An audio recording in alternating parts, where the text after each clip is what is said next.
Hi guys, it's Cerys. So today I've got a uni video. This one wasn't actually my idea. In one of my previous uni videos, someone left a comment and they said, can you do a what not to do at uni video? Got a few thumbs up, so it got me thinking. I've written a very long list on my phone, but I thought if this video could help at least one of you out, then it would be worth it. So yeah. Let's grab my phone and let's get into it.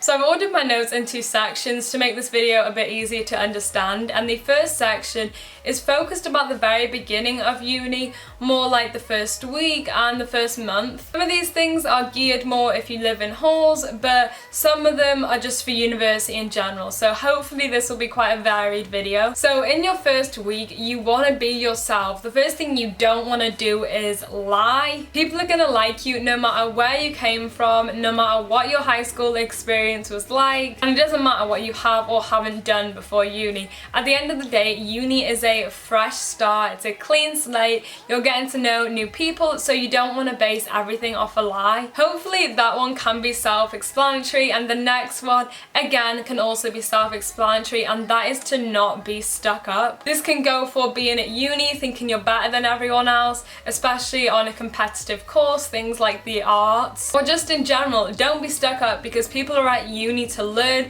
they're gonna grow, and some people will succeed others. Same goes for in halls. Don't be stuck up. You've chosen to live there. You've chosen to live with other people, so you're gonna have to compromise. You're gonna have to have patience. You can't be going around being bossy, being stuck up, being like, I don't like that, clean that. I've just coughed and my eyes are watering now, so don't think I'm crying. I'm not getting that emotional. The next one is don't be the only one who doesn't buy a freshers wristband. I was this person last year. We all went to pick up our keys from the main campus and I had a migraine. I did not want to be there. I went straight in, straight out. I missed everything that my flatmates were saying on the group chat. Everyone had bought a wristband apart from me, so when it came to going to the first event that night, I had to get in a separate queue and it took me so long to get in. So if you're in a group chat with flatmates already, make sure you know what everyone else is doing, or if you don't know who anyone is, when you get there, make sure that you have a mutual plan. And then the last one for freshers is one, don't starve. You probably won't do this anyway because you'll be too busy spending your student loan on absolute crap. And by crap I mean food. Your money will go so fast on food. I bought a pizza. I didn't even want it.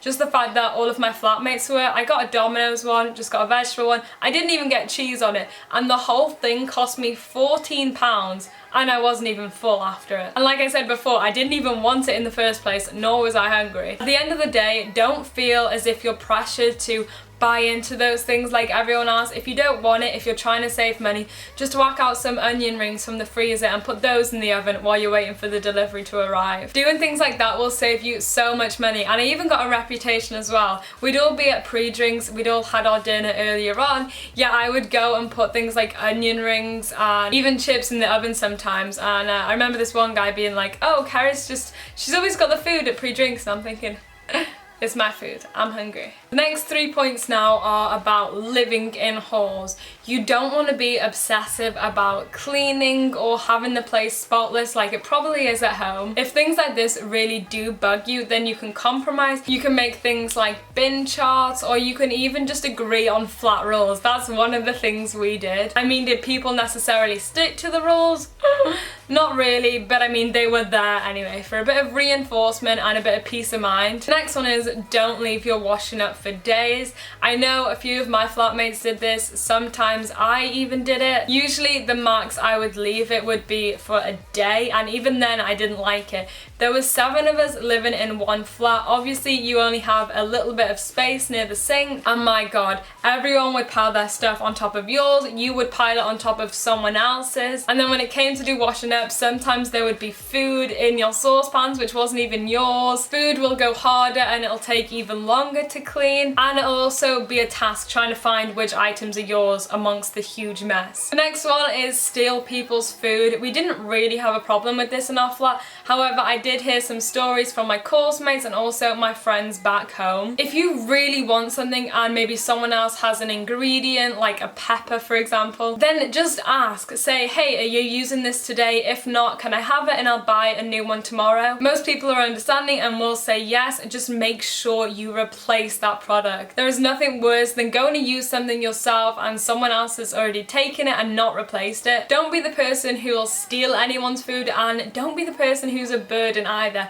I mean, yeah, it's okay once in a while to ask for someone else's food if you're going to replace it right away, but try not to make a habit of that because it's only natural that people will get a little bit annoyed. Last ones now are all to do with uni and uni work. So the first one is going to be very obvious, but it is do not skip too many lectures. Some of my flatmates did, and that's fine. I mean, it's their education, they can do what they want.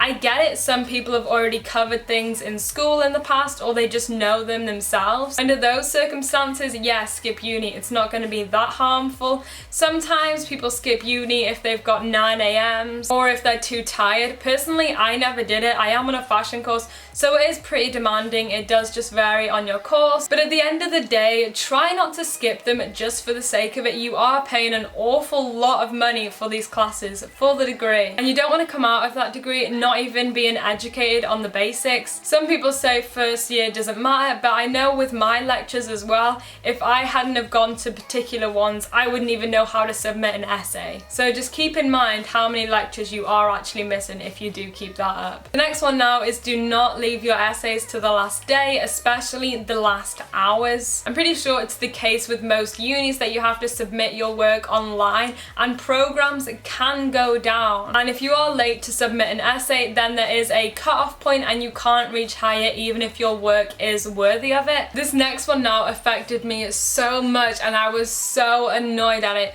Don't be naive and check your essays.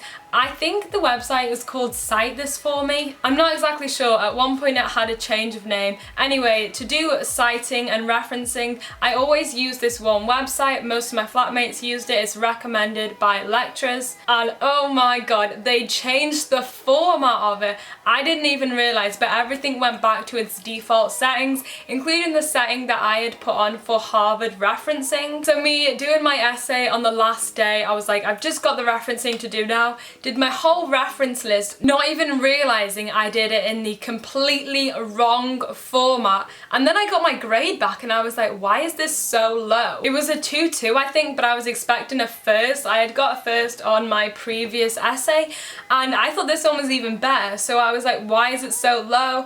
And at the end of the day, it came down to the fact that I hadn't referenced it. And it was the same situation with the cutoff point. If you haven't done the basic referencing, then you can't get higher, and it was so annoying. Just make sure all of your sayings, especially on the referencing, are correct so you don't make a mess of it like I did. And then the last point I want to make about essays is don't expect to be as good as you were in A-level or any previous education you had before uni. Some lectures can be really tough on you when marking. At the end of the day, you are in there for 3 years, so you have plenty of time to improve. A lot of things will probably be new to you. I know the essay part was very new to me. I hadn't wrote an essay like that ever before, and I took English literature in A-level. And if you really want to do well and pursue this subject, then trust me, with time and effort you can do anything. And then the very last tip I've got is also one that was kind of personal to me as well, and that is do not rush into buying accommodation for second year. I know that's going to sound odd because people haven't even started first year for uni yet, but at Christmas last year there was an offer and it was like, if you want to move into halls, if you want to be a returner, you have to do it before Christmas. So around that time we went looking for houses. We could not find anything that we wanted at the time, so we went down, we all put a deposit down for halls. Huge regret, but I did manage to get out of halls, so it's not a problem of mine anymore.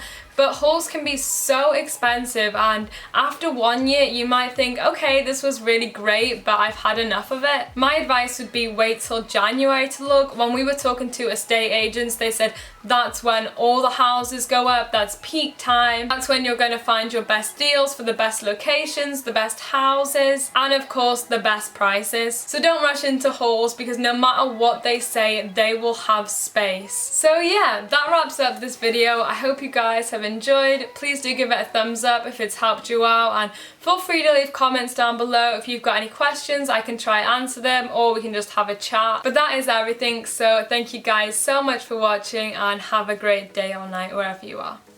Bye guys.